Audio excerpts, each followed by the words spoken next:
बोले श्री कृष्ण भगवान की जय हो। हम भगवान से प्रार्थना करते हैं कि भगवान आपको अच्छे अच्छे आशीर्वाद दें और सभी प्रेम से रहें। आज हम आपको माघ महीने के कृष्ण पक्ष की छठ तिला एकादशी की कथा सुनाते हैं। अगर आपको कथा अच्छी लगे तो कथा को पूरी सुने। जो माता बहनें एकादशी का व्रत रखती हैं वो कथा को जरूर सुने। एक समय दालव ऋषि ने पुलस्त ऋषि से पूछा कि हे ब्राह्मण देव, मनुष्य मृत्यु लोक में ब्रह्म हत्या आदि महान पाप करते हैं और दूसरे को धन की चोरी भी करते हैं, दूसरे की उन्नति को देख करके ईर्ष्या भी करते हैं, परंतु फिर भी उनको नरक की प्राप्ति नहीं होती है। ये क्या कारण है? वे ऐसा कौन सा अल्प दान करते हैं या अल्प परिश्रम करते हैं जिससे उनके पाप नष्ट हो जाते हैं? ये सब आप कृपा करके हमें सुनाइए। इस पर पुलस्त ऋषि बोले कि हे महाभाग, आपने मुझसे अत्यंत गंभीर प्रश्न पूछा है। इससे संसारी जीवों को बहुत ही लाभ होगा। इनको ब्रह्मा विष्णु इंद्र आदि भी इसको नहीं जानते हैं। ये गुड रहस्य मैं आपको अवश्य बताता हूं। माह महीने के आने पर मनुष्य को स्नान आदि से शुद्ध रहना चाहिए और इंद्रियों को वश में करके काम क्रोध लोभ मोह ईर्ष्या अभिमान आदि को त्याग करके भगवान का स्मरण करते रहना चाहिए और उसको हाथ पैर धो करके पुख्य नक्षत्र में गोबर कपास तिल मिलाकर के छोटे छोटे उपले बनाएं और उन उपलों को 108 बार हवन करें और यदि उस दिन मूल नक्षत्र हो और द्वादशी हो तो नियम से रहें। स्नान आदि नित्य क्रिया से शुद्ध होकर के भगवान की पूजा तथा कीर्तन करना चाहिए। एकादशी के दिन व्रत रखें और रात्रि को जागरण करें और हवन भी करें। उसके दूसरे दिन धूप दीप नैवेद्य से भगवान की पूजा करनी चाहिए और चावल की खिचड़ी से भगवान को भोग लगाना चाहिए। कृष्ण भगवान का पूजन करना चाहिए।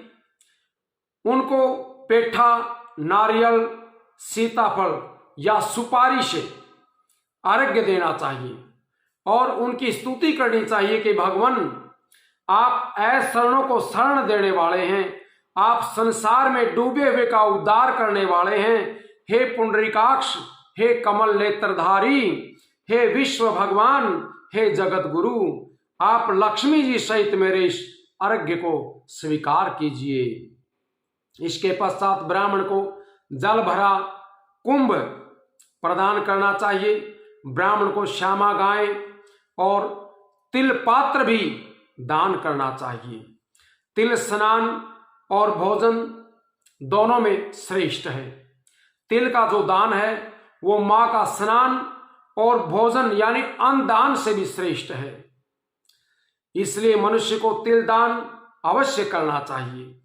इस प्रकार जो मनुष्य जितने तिल का दान करता है वह उतने ही सहस्त्र वर्षों तक स्वर्ग में निवास कर। तिल का उबटन, तिल का हवन, तिलोदक, तिल का भोजन और तिल का दान, ये 6 प्रकार के इसे छठ तिला कहते हैं। इससे अनेक प्रकार के पाप नष्ट हो जाते हैं।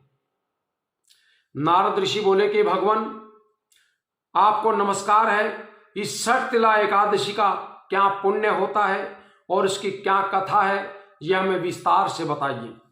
श्री कृष्ण भगवान बोले कि नारद, मैं तुमसे आंखों देखी सत्य घटना को तुम्हें बताता हूं, इसे तुम ध्यान से सुनो।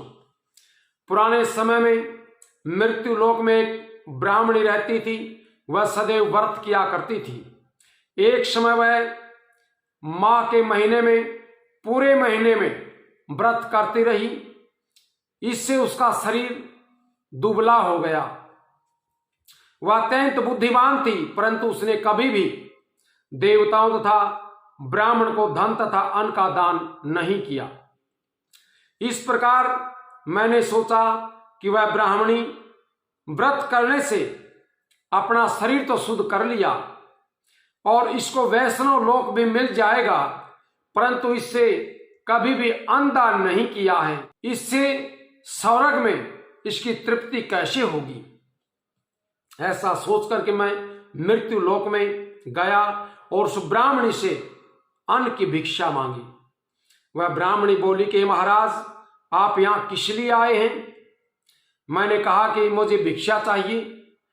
इस पर उसने मुझे एक मिट्टी का पिंड बना करके मुझे दान में दे दिया। मैं उसे लेकर के स्वर्ग लौट आया।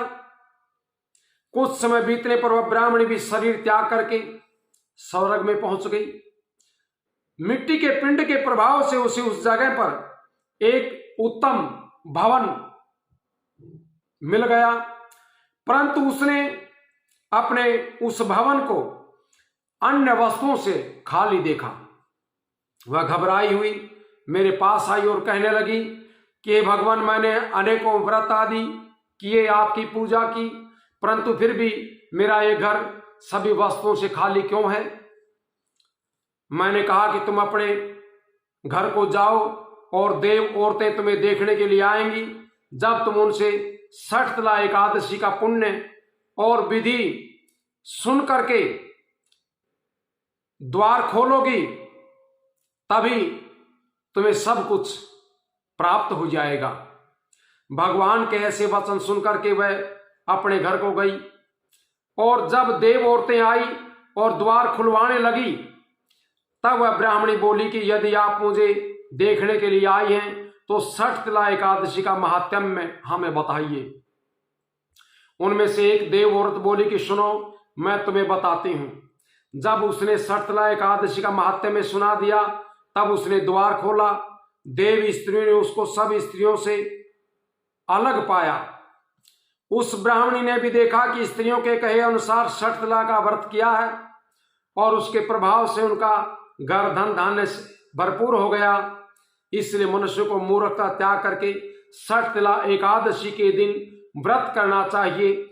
इसमें मनुष्य को जन्म जन्म में आरोग्यता प्राप्त होती है और दरिद्रता नष्ट हो जाती है। इस व्रत के करने से मनुष्य के सभी पाप नष्ट हो जाते हैं। बोले श्री कृष्ण भगवान की जय हो। अब आप कथा सुनने के बाद एक कलश जल का लेकर के सूर्य नारायण भगवान को अर्घ्य दें और भगवान से प्रार्थना करें, आपको भगवान आरोग्यता प्रदान करें और धन धान्य का आशीर्वाद